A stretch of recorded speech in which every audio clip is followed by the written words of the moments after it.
असल्याची माहिती सध्या समोर येते। तर पवनराजे निंबाळकर हत्ये प्रकरणी आज सुनावणी पार पडत होती, तर आता या सगळ्या प्रकरणाचा निकाल 19 जूनला लागणार असल्याची माहिती सध्या समोर येते। न्यायालयानं या संदर्भातले आदेश दिलेले, तर सर्व आरोपींना 19 जूनला न्यायालयात हजर राहण्याचे आदेशही देण्यात आल्याची माहिती सध्या समोर येते। तर पद्मसिंह पाटलांसह 9 आरोपी या सगळ्या प्रकरणी असताना या सगळ्या आरोपींना 19 जूनला न्यायालयात हजर राहण्याचे आदेश देण्यात आलेले। पवनराजे निंबाळकर हत्येचा निकाल हा 19 जूनला लागणार असल्याची माहिती सध्या समोर येते। तर राज्यातील अतिशय बहुचर्चित पवनराजे निंबाळकर दुहेरी हत्याकांड प्रकरणासंदर्भात महत्त्वाची अपडेट ही समोर येते। या संदर्भात अधिक माहिती घेऊयात आमच्या प्रतिनिधी भाग्यश्री प्रधान यांच्याकडून। भाग्यश्री, आता या सगळ्या प्रकरणाचा निकाल अखेर 19 जूनला लागणार आहे, काय अधिक माहिती? नक्कीच आपण जर बघितलं तर ही अगदी हाय व्होल्टेज अशी सुनावणी होती। आता खरं तर सगळेच जण हजर होते, अगदी पद्मसिंह पाटील आणि 9 आरोपी, त्याचबरोबर ओमराजे निंबाळकर हे देखील या केससाठी हजर राहिलेले पाहायला मिळाले। मात्र आता एकंदरीत जर बघितलं तर निकाल जो आहे तो पुन्हा एकदा रिचेक करायचा आहे, थोडासा निकाल वाचणं करेक्ट करणं राहिलेलं आहे असं न्यायाधीशांनी सांगितलं आणि त्यामुळे 19 तारीख दिलेली पाहायला मिळाली। आता ही जी 19 जूनला आहे ती सुनावणी पार पडणार आहे, त्यामुळे 19 जूनला अखेरचा निकाल जो आहे तो येणं अपेक्षित आहे। आज खरं तर निकाल येणं अपेक्षित होतं। मे मध्ये ज्यावेळी केसची तारीख दिलेली होती त्यावेळी आज निकाल येणार असं सांगितलेलं होतं न्यायाधीशांनी। मात्र आपण जर बघितलं तर सुनावणी जरा हाय व्होल्टेज आहे, त्यामुळे ही हाय व्होल्टेज असलेली सुनावणी पुन्हा एकदा रिचेक करणं गरजेचं आहे आणि म्हणून न्यायाधीशांनी पुन्हा एकदा वेळ जो आहे तो 2 दिवसांचा वेळ मागून घेतलेला पाहायला मिळतो। निश्चित सगळ्या आरोपींना 19 जूनला न्यायालयात हजर राहण्यासाठी आदेशही देण्यात आलेले।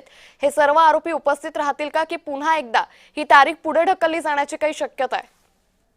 आता जर आपण बघितलं तर आज सगळ्या आरोपींना हजर राहावं लागलं होतं। कुठच्याही सुनावणीमध्ये सगळ्या आरोपींना हजर राहावं लागणार, कारण आता ही शेवटची प्रोसेस सुरू आहे आणि ज्या वेळेला शेवटची प्रोसेस कोर्टामध्ये सुरू असते त्यावेळेला आरोपींना हजर राहणं बंधनकारक असतं। त्यानुसार सगळ्या आरोपींना पुन्हा एकदा 19 जूनला हजर राहावं लागणार आहे, हे निश्चित। मात्र असं असताना आपण जर बघतोय तर ओमराजे निंबाळकर यांना जेव्हा तारीख मिळाली त्यावेळेला ते ऐकून त्यांच्या चेहऱ्यावर थोडा भाव जो आहे तो बदललेला पाहायला मिळाला। त्यांना देखील दुःख झालं की आणखीन एक तारीख आपल्याला वाट बघावी लागणार आहे, अशी एकंदरीत भावना जी आहे ती त्यांच्या चेहऱ्यावर दाट उमटून आलेली पाहायला मिळाली। भाग्यश्री, मात्र न्यायालयानं ह्या दिवसांचा वेळ नेमका कुठल्या कारणांसाठी मागून घेतलाय? तपासामध्ये काही त्रुटी आहेत? सगळे आरोपी आज उपस्थित असतानाही न्यायालयानं पुढची तारीख नेमकी का दिली असू शकते? मी म्हटलं तसं की रिचेक करायचं आहे, हाय व्होल्टेज सुनावणी आहे, न्यायाधीशांना वेळ हवा होता रिचेक करायची आहे। आपण जी ऑर्डर दिली आहे ती पुन्हा एकदा वाचायची आणि त्यासाठी मला वेळ हवा आहे असं न्यायाधीशांनी सांगितलं। थोडंसं त्याच्यामध्ये काही करेक्शन्स आहेत का तेही बघावं लागेल असं देखील न्यायाधीशांनी सांगितलं आणि अभ्यास करण्यासाठी रिचेक करण्यासाठी त्यांनी 2 दिवसांचा वेळ जो आहे तो मागून घेतलेला पाहायला मिळतो। भाग्यश्री, आता यानंतर ओमराजे निंबाळकर माध्यमांना काही प्रतिक्रिया देण्याची शक्यता आहे का? नक्कीच मगाशी खरं तर आपण जेव्हा कोर्टात दाखल झाले किंवा आतमध्ये जात होते त्यावेळी आपण प्रतिक्रिया घेण्याचा त्यांचा प्रयत्न केला, त्यावेळी ते काहीच बोलले नाही। आल्यानंतर बोलीन असं एकंदरीत त्यांचं वक्तव्य होतं। मात्र आता आपण जर बघतोय तर तारीख परत एकदा पुढे गेलेली आहे, त्यामुळे आता ओमराजे नेमकी काय प्रतिक्रिया देतात याकडे सगळ्यांचं लक्ष लागलंय। आणि मी म्हटलं तसं की त्यांचे भाव जे आहेत ते सगळं काही सांगून जात होते चेहऱ्यावरचे आणि आता पुन्हा एकदा 2 दिवसांची प्रतीक्षा त्यांना आपल्या वडिलांसाठी करावी लागणार आहे, वडिलांच्या हक्कासाठी न्यायासाठी करावी लागणार। भाग्यश्री, एक महत्त्वाचा संभ्रम सध्या समोर येतोय। पुढच्या निकालाची तारीख ही 19 की 20 असा संभ्रम सध्या ऐकू येऊ लागलाय। नेमकी कोणत्या तारखेला या सगळ्या प्रकरणाचा निकाल लागणार आहे? जी माहिती आतापर्यंत मिळते आणि जी स्वतः मी कोर्टात हजर होते, जी माहिती आमच्यापर्यंत आली ती 19 तारखेची माहिती आहे। त्यातून एखाद दुसरी तारीख पुढे मागे होऊ शकते, मात्र अद्यापही 3 ते 4 वाजेपर्यंत निश्चिती येईल। मात्र जे ओमराजे निंबाळकर यांनी सांगितलं त्यानुसार 19 तारीख ही देण्यात आलेली आहे असं स्वतः ओमराजे निंबाळकर यांनी माध्यमांशी बोलताना सांगितलेलं आहे। माध्यमांनी जेव्हा त्यांना ऑफ रेकॉर्ड विचारलं निश्चित करण्यासाठी तारीख, त्यावेळेला त्यांनी 19 तारीख सांगितलं आणि माध्यम देखील मी स्वतः देखील कोर्टामध्ये हजर होते। जेव्हा कोर्टाने तारीख दिली ती 19 तारीख असल्याचं आम्ही ऐकलेलं आहे। भाग्यश्री, मात्र जसं आपण आजही पाहिलं की या सगळ्या परिसरामध्ये मोठा पोलिसांचा बंदोबस्त होता. आता 19 तारखेला या सगळ्या प्रकरणाचा निकाल लागणार आहे. प्रशासनासमोर किती मोठं आव्हान आहे की या सगळ्या ठिकाणी कुठल्याही प्रकारे अनुचित प्रकार घडू नये यासाठी प्रशासनानं कशा पद्धतीने काळजी घेतली आहे? नक्कीच या आम्ही म्हटलं तसं हाय व्होल्टेज ड्रामा आहे हा सगळा. सुनावणी देखील हाय व्होल्टेजच होती. सगळे जण जे आहेत ते आलेले पाहायला मिळाले होते.